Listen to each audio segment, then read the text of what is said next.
O item 4 do material didático, o culto aos mortos cresce na Igreja Católica. Ano 837 da era cristã. Bom, estamos estudando esse nono século aí, como eu disse para vocês no tópico anterior, né, o pior período da Era das Trevas. E agora eu vou colocar aí para vocês um exemplo de um historiador que ele publicou uma obra intitulada Os Vivos e os Mortos na Sociedade Medieval, para vocês entenderem o que significa esse negócio, né, de culto aos mortos. A pessoa acredita que em algum momento o morto pode aparecer para ela. Isso é fato, isso é relatado entre eles, isso era aprovado. E isso, irmão, nós acreditamos que isso não pode acontecer. A Igreja de Jesus, ela tem que ensinar diferente. Ela tem que ensinar como está na Bíblia, que o homem que tentou, o israelita que tentou, que fez uma invocação ao mundo dos mortos, foi imediatamente rejeitado por Deus, né? Pois bem, então nessa obra, Jean-Claude Smith, ele diz o seguinte, para poder falar sobre essa questão de culto aos mortos na Igreja Católica. Alimentar materialmente os pobres equivale a, entre aspas, alimentar simbolicamente com preces a alma penada do doador que está morto. A abadia de Fulda é, nessa época, um dos lugares importantes desse tipo de trocas entre vivos e mortos. Não é surpreendente que ali se encontrem, entre outros, 2 relatos locais de fantasmas que se referem diretamente à liturgia dos mortos e demonstram a necessidade dos sufrágios pelos defuntos. Você veja, isso aqui é um texto católico, né? Então, eles estão falando, quando ele está citando fantasma, inclusive a obra em inglês, né, ela teve essa tradução que eu falei para vocês, Os Vivos e os Mortos na Sociedade Medieval, mas a obra em inglês, o título dela é Os Fantasmas. Os Fantasmas. Então, ele diz exatamente que acontecimentos nesse período que nós estamos estudando mostra exatamente essa ligação com o mundo dos mortos. Era tudo que o paganismo precisava, ok? Se nós estamos nos anos 837, lembre-se o período que nós estamos vivendo. É aquele período que Carlos Magno terminou no ano 804 as guerras saxônicas, onde ele obrigou os bárbaros a aceitarem o batismo católico. Bom, quando ele fez isso, o que tinha de comum naquela religião daqueles bárbaros que aceitam o batismo católico à força e também na Igreja Católica? A invocação ao mundo dos mortos. Tá bom? O comentário prossegue. A vida de Rabban Maur, abade de Fulda e arcebispo de Mainz, relata o castigo brutal que as sombras dos monges falecidos no mosteiro infligiram uma noite no ano de 837 ao ecônomo Adalhardos, porque ele desviou em seu proveito as provisões destinadas aos pobres. Os doadores falecidos não podem mais beneficiar-se de um alívio de suas penas no além.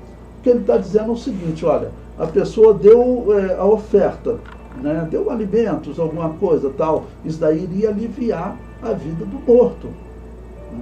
Por que iria aliviar? Para vocês poderem entender. Segundo a descrição bíblica, morreu, ocorre o julgamento e acabou. Mas a Igreja Católica, ela tinha que adotar esse padrão do paganismo. E o padrão do paganismo, em todas aquelas crenças antigas dos gregos, romanos, celtas, cananeus, egípcios, em todos eles, depois que a pessoa morreu, você podia fazer alguma coisa por ela ou até contra ela, no caso dos egípcios. Se vocês estudarem um pouquinho de egiptologia, vocês vão ver que muitas das estátuas no Egito tinham o nariz quebrado. Porque eles acreditavam que se você fizesse isso com a estátua de um morto, você estava matando ele na outra vida. Então todos eles tinham esse sistema de influenciar no mundo dos mortos e acreditar também que os mortos influenciam nesse mundo. Essa prática era comum no mundo antigo. E aí o que ocorre? Então, eles adotaram. Essa prática ela é claramente condenada na Bíblia. Tá bom? Mas eles adotaram. Então, quer dizer, quando você dá uma oferta, a pessoa está queimando num local temporário, no purgatório. E aí, quando a sua oferta chega, a alma sai daquele local. Ou a oração chega. E agora é pior quando eles vêm influenciar nesse mundo, né? Porque aí a coisa seria os fantasmas que aparecem aqui. Acredite, isso no catolicismo é oficial.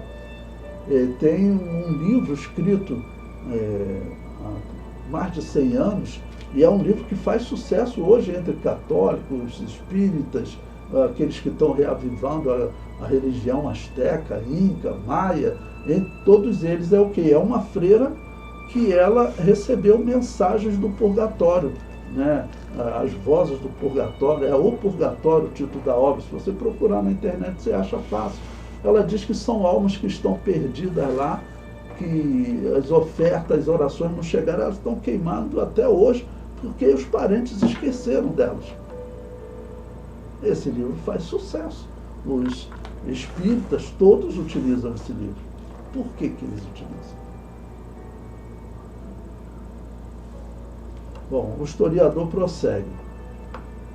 Assim, eles voltam para vingar-se. Um pouco mais tarde, o continuador dos Anais de Fulda lembra como o rei Luís, o Germânico, consagrou-se devotamente à prece durante a quaresma de 878. Uma noite, seu pai, o falecido imperador Luís, o Piedoso, apareceu-lhe para ajudá-lo em nome do Cristo e da Trindade, a tirá-lo dos tormentos do além. Terrificado por essa visão, o rei mandou pôr seu relato por escrito e o enviou a todos os mosteiros do reino, para que todos os monges rogassem a Deus pela salvação do imperador defunto. Ou seja, o imperador, esse era um ensino corrente entre eles, né? Que tipo de visão que esse homem teve não foi com certeza da alma do pai dele, porque pela descrição bíblica, o pai dele, no momento que morreu, ele foi julgado por Deus e ali ele foi ou salvo ou condenado, pelo jeito condenado, né? Pelo menos essa religião que ele seguia aqui é paganismo. Se ele já morreu, principalmente, ele não volta a esse mundo. Essa é a questão. E aí, quer dizer, eles tinham essa crença. E presta atenção, esse ano que nós estamos estudando agora, é o ano 837, né? Foi o ano que nós começamos a estudar, nesse período. 837 está se aproximando do ano 1000.